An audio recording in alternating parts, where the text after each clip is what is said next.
Hello， 大家好，我係言語治療師梁姑娘啊。今日咧同大家一齊開箱呢一個 Freeze 字母火箭。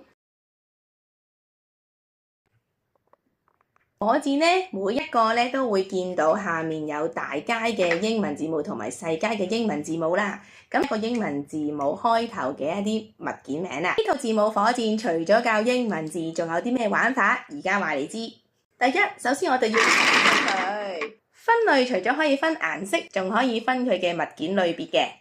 例如袋鼠就係動物類，鎖匙就係日常用品啦。分咗類先。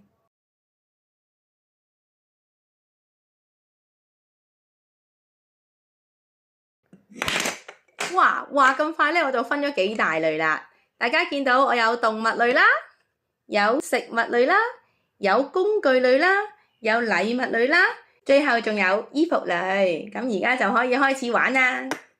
第一個遊戲就係作句子，適合 K1、K2 嘅小朋友去參與嘅。首先呢，就請佢哋揀一架火箭，咁可以話要綠色嘅火箭，又或者要藍色嘅火箭，咁我揀藍色啦。咁跟住之後呢，咁我哋啱啱分咗嘅類別呢，就可以問小朋友啦。你想邊個坐火箭啊？咁我就可以喺動物嘅分類入邊揀一隻動物出嚟啦。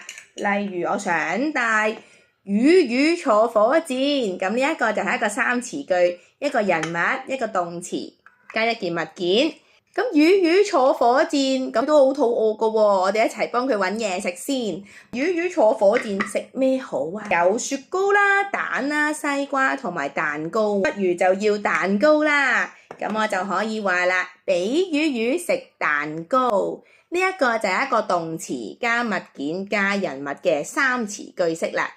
咁喺砌嘅過程，小朋友係有視覺嘅效果，就知道句子應該要一路砌上去啦。魚都要着衫㗎，咁我哋不如又揀件衫俾魚啦。魚着乜好啊？不如要頂帽啊！噔噔，好啦，咁我就可以諗一諗點樣砌呢一句子呢？